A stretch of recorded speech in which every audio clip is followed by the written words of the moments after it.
with the help of Miss Emily here, who's going to be working for a little bit with Gigi, I wanted to introduce the concept to her of not relying on treats being in the hand in order to perform. In order to drive that lesson home, we practiced a game called It's Your Choice. It's Your Choice basically teaches Gigi that focusing on her handler when there are distractions like food or other things present is always the best choice she can make. And it utilizes one simple marker word. There are no other cues involved in the exercise. What you're going to do is you're going to have some treats in your hand. And Gigi is more than welcome to try and get those cookies from you. But it is not until she looks away from that handful of treats that she will hear the magic marker word and receive a cookie. Yep.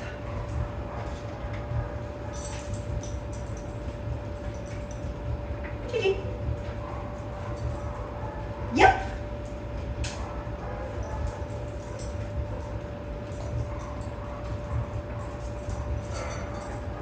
Yep. Good job. Now it's important to switch hands pretty often during this exercise because dogs can learn the difference between the left hands and right hands. As in, oh, this left hand is the distraction hand and I will never try to go after it. But that right hand always gives me the cookies, so I'm always going to try for it. Yep. That's good. Like I missed that, I missed the toss. It's important when you're practicing this exercise with her not to turn the distraction hand into a keep away game. It needs to stay still. Yep. If she goes after the handful of treats, simply close your fist around it until she loses interest. Yep. That was great. That was so great. All right. The other exercise we worked on while we were in here is I wanted to get her acclimated to our grooming tools and help her understand how to tolerate handling exercises while those grooming tools were present in the environment. So we held our nail clippers in our hand and waited for her to target them, that is to touch them, before using our marker word of yep and delivering a cookie. This is another way that the treat toss is very helpful because it gives Gigi time to step away from the stressful item or stressful interaction and then choose to re-engage with it on her own. This gives her power over the process and she can tell you how comfortable she is by simply moving towards the object and re-engaging with it on her own terms. So from here, once she was voluntarily targeting this item, we started manipulating her legs very subtly.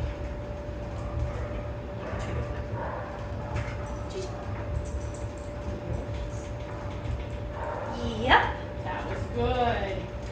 So we did not work our way to a full paw hold today. We simply scratched down both of her front legs one at a time after she had targeted the clippers and waited for her to tolerate those scritchy sensations and then very brief pressure on her legs before delivering a cookie.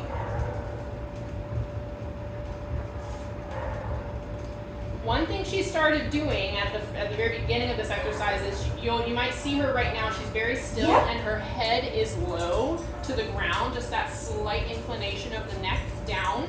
That is an indication of very mild stress. So when you see her doing that while you're practicing this exercise, you need to continue scratching or continue pressure on that specific point that caused her to lower her head. Don't make any more movement forward or back until you see her lift her head again. That's her letting you know, oh, this is not scary anymore. And you can mark and reward that. Very good. Good job, Gigi. All right, thanks, Emily. I'm going to demonstrate our movements today. The other exercise we did today was we helped Gigi learn how to move with her handler using these hand targets. Yep, good girl. And we practiced this on leash today and actually managed to get her outside and doing this with us, even as we were walking towards a gate and walking towards traffic. So we've been using this hand target up to this point. Yep, good girl. Yep, just to get her moving and also to build appropriate interactions with us. This target of the hand, at about my knee level, is not going to invite her to come way up here and jump up on me. This is a nice, appropriate way for her to greet people. So that's something you can take into consideration when you're working on her not jumping. If you show her, yep, something else to do, instead of getting up high like this, she won't even try to jump in the first place, okay? And you can also use this hand target, yep, to build a nice, beautiful heel position at your left or right side. I'll show you how. That's such a nice down. I love that. Yep. Yep.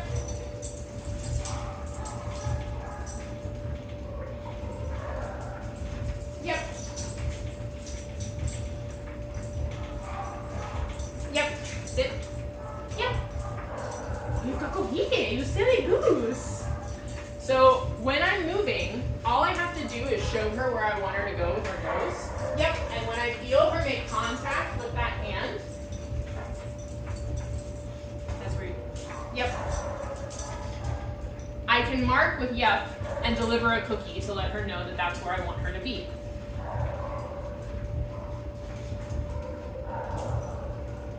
Yep. Now I am cheating right now. I have treats in my hand, and I know that that's something I mentioned last week we want to avoid. So we have all of our other rewards on a surface here, and right now I have no treats in my hand.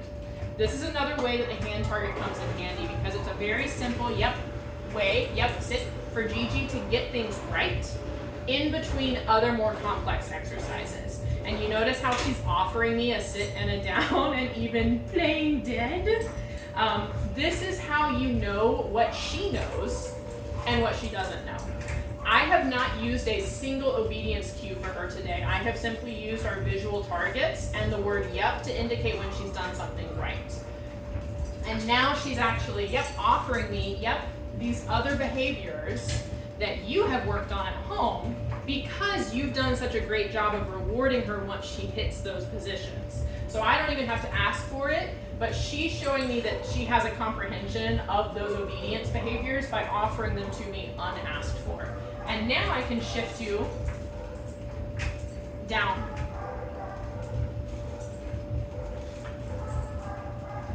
Down. So this tells me that she doesn't have a full comprehension of down as a cue. I'm sure if I had a cookie in my hand, she would move into that position, but she's not going to respond to it on a cue because she's so used to relying on smelling and following food. However, sit. Yep. She does have a full comprehension of the verbal cue, sit. Because I did not have a treat in the hand, I simply used the verbal phrase, and she responded with the appropriate behavior. So by keeping treats off the body and using yep, yep, that simple marker of yep to capture the behaviors that you like, you can start teaching her what positions she needs to perform and when she needs to perform them. Yep, good girl. In order to make sure she has a full understanding of which cues you need her to do at any given point. Let me know if you have any questions about the It's Your Choice game. We were able to get cookies at about waist level today and have her reliably disengage from that handful of cookies in an indoor setting. We did not attempt it outside because there are so many other variables going on outside.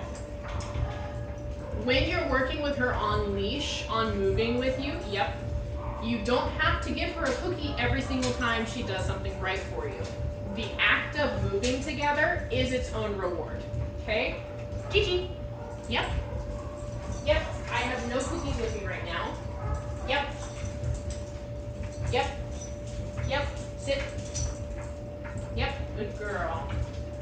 And then she gets one little cookie at the end of that whole chain of behaviors. It is the act of working together that is reinforcing for her because she loves it so much.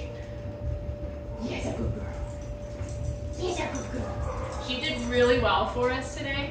I really look forward to continuing working with her next week in a higher distraction environment, maybe on appropriate greeting behaviors and working through other dogs being in the space with us.